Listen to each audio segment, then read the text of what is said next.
sengketa hak asuh anak. Mudah-mudahan kita berharap Allah takdirkan nanti solusinya yang terbaik daripada kedua belah pihak ini. Itu penggugat dan tergugat, mudah-mudahan ada titik solusi yang terbaik. Karena hakikatnya adalah perdamaian. Kalau menurut hemat kami itu adalah solusi yang terbaik. Namun kalau memang nanti antara para pihak memang tidak ada kesepakatan, tentu juga kita tidak memaksa dalam pengurusan atau persidangan hak asuh anak ini. Kita nanti kembalikan kepada majelis hakim. Mudah-mudahan majelis hakim nanti menetapkan putusan yang seadil-adilnya. Keadilan hukum akhirnya tegak lurus dan kemenangan mutlak resmi berada di tangan ayah sejati. Putusan hak asuh anak resmi jatuh ke tangan Ruben Onsu. Hingga beginilah Sarwenda. Enggak, bukan, ini fotonya siapa? Ibu tadi kan nunjukkan foto di majelis hakim. Fotonya, ini foto siapa? Pertanyaan saya. Ya, jadi dengan penyampaian itu ada niat dan tujuan. Jadi kalau itu memang dilanjutkan, maka sudah cukup bukti bahwa orang tersebut memang memiliki niat untuk mempermalukan dan mencemarkan nama baik Ruben Onsu, bukan untuk membela kepentingan anak-anak. Catat.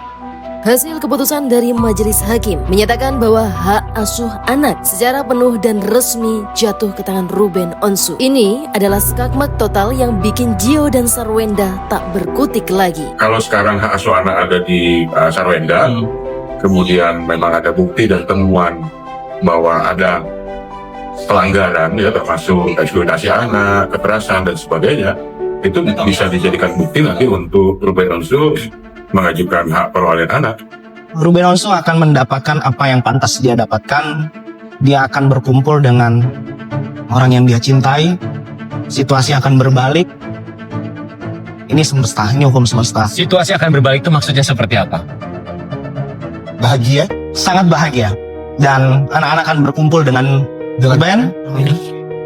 Dan banyak sekali kontras yang terjadi yang akan publik lihat. Siapa yang baik, siapa yang tidak baik. Mari kita bedah poin kemenangan pertama yang paling sakral bagi Ruben Onsu. Jatuhnya hak asuh anak secara resmi dan mutlak kepelukannya di bawah Undang-Undang Pernikahan dan Perlindungan Anak. Biasanya anak di bawah umur akan lebih condong diberikan kepada ibu kandung. Namun berkat strategi hukum yang sangat jenius dan rapi dari Minola Sebayang, pengadilan melihat realita yang berbeda. Minola berhasil meyakinkan majelis hakim dengan membawa tumpukan bukti kuat mengenai ketidaklayakan lingkungan moral di sekitar anak jika terus bersama Sarwenda. Mulai dari fakta video romantis di luar batas yang sempat dibongkar oleh Ruben, dugaan penyalahgunaan dana nafkah anak sebesar 200 juta, hingga keberadaan sosok Gio membawa dampak toksik bagi psikologis anak-anak. Rasa kayak bapak kandungnya ya, ngasih izin anaknya orang makan permen karet. Nanti kalau sakit ya, yang biayain asuransinya bapak ke anak-anak gitu.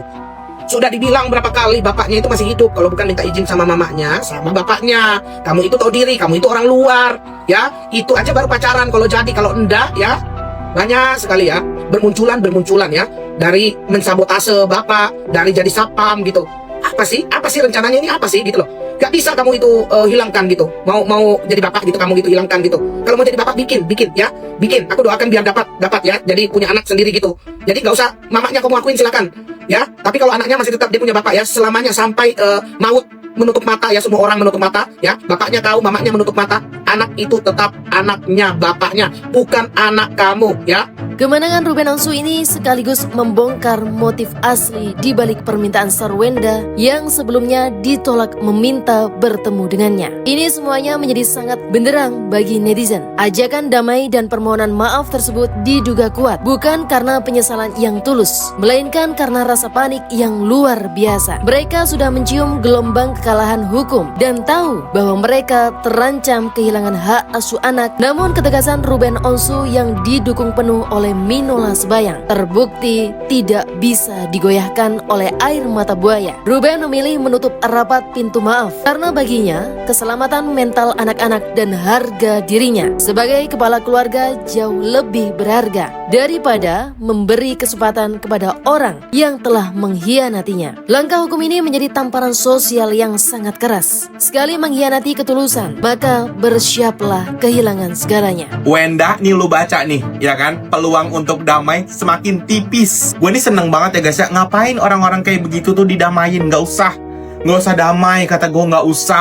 Nggak usah, udah terlalu sakit hati, udah terlalu banyak ya kan sakit hati ya kan yang dibuat tuh si Wenda kan. Nggak usah dikasih ampun, nggak usah dimaafin orang kayak begitu mah, bener dah. Gue mah setuju banget nih sama tim kuasanya Kak Ruben Onsu. Udah bener, peluang damai semakin tipis. Gue semakin demen, bener.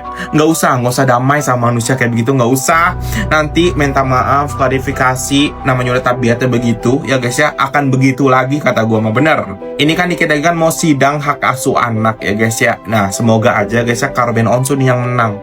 Bener deh, gue doain banget Kak Ruben Onsu yang menang, bener. Jangan sampai dah ke tangan si Wenda lagi, bener dah. Kata gue oke, dia emang ibunya guys ya, tapi kan lingkungannya itu loh, ya Allah, itu kan anak kedua masih kecil ya guys ya. Ininya kan merekam gitu ya guys ya, kasihan kata gue. Nggak usah sakit hati lu Wenda ya, digituin sama mantan suami lu. Nggak usah sakit hati ya Wenda ya. Soalnya mantan suami lu dulu digituin sama lu juga, dia mah cuma sabar dikatain cong depan anaknya, cuma sabar, nggak ngomong apa-apa. Oke? Keputusan hakim ini menjadi penegasan bahwa hukum di Indonesia ini sangat memprioritaskan tumbuh kembang anak di bawah asuhan seorang ayah yang bertanggung jawab dan berintegritas tinggi seperti Ruben Onsu. Saya melihatnya ini akan bisa diambil hak asuhnya untuk anak-anaknya, nanti akan beralih ke Ruben Onsu. Ya, itu yang saya lihat.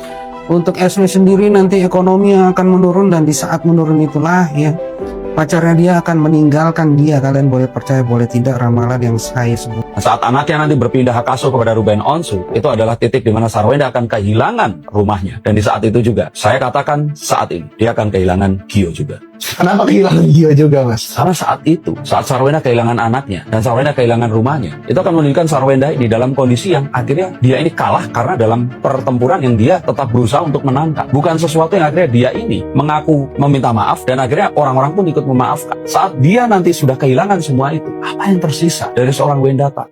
Amin, semoga ayah Ruben menangkan hak asuh ketiga anaknya. Amin, amin ya robbal alamin. Menjadi kenyataan secepatnya ya Allah, ijabahlah. Amin, amin. Madam Suki, sebenarnya nanti hak asuh ini jatuh kemana gitu ya, coba kita lihat. Madam Suki izin untuk melihat apakah hak asuh ini bisa jatuh ke tangan ayahnya. Bisa jadi nanti yang keluar gambar sosok ayahnya, atau mungkin nanti perwakilan antara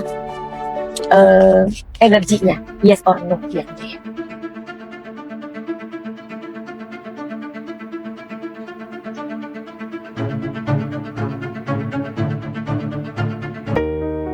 Oke, Four of Pentacles.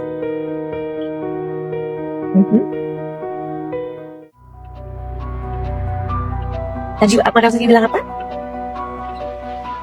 Madam Suki bilang apa? Biasanya akan dijawab dengan gambar. Pembacaan dari kartu ini, karena sudah tahu jawabannya.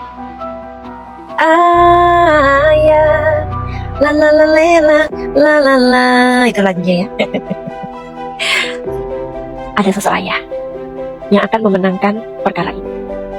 Tapi pembacaan Madam Suki ini belum selesai, karena ayah ini kan orangnya baik hati banget dan lemes, hatinya tuh lembut gitu. Siapa tahu nanti di tengah-tengah perjalanan ayahnya bilang, oh ya nggak apa-apa, aku 3 hari aja, boleh kok sama bundanya. Kita nggak pernah tahu. Tapi yang memenangkan adalah ayah. Alhamdulillah. Walaupun awal-awalnya si ibu ini sangat dominan, lihat, bahkan dia menggenggam dompet. Apa maksudnya Madam Suki? Ya di markup, ya balet 1 juta, 2 juta jadi 20 juta.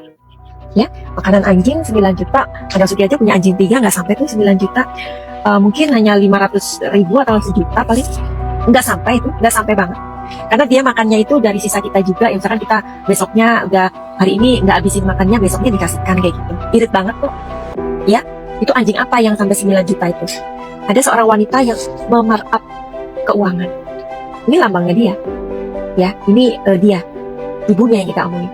Bukan hanya memarkup atau menyelamatkan keuangannya, tapi juga dia menguasai rumah. Ya, tuh. Pada awalnya dia ini udah ingin menguasai banget semuanya. Tapi dengan berjalannya waktu, dia sendiri yang membuka boroknya. Ya. Jadi ini adalah pesan buat kita semua. Ya. Jangan Jangan menyepelekan orang yang diam. Jangan menyepelekan orang yang diam, karena orang yang diam tidak membalas itu, diam-diam juga dia akan berdoa dengan sangat tulus kepada Tuhan. Dengan sangat diam, dia juga mendoakan, ya. Nah, bila pada waktunya nanti, bukan dia yang akan menghukum, tapi alam semesta melalui apa? Melalui perbuatannya sendiri.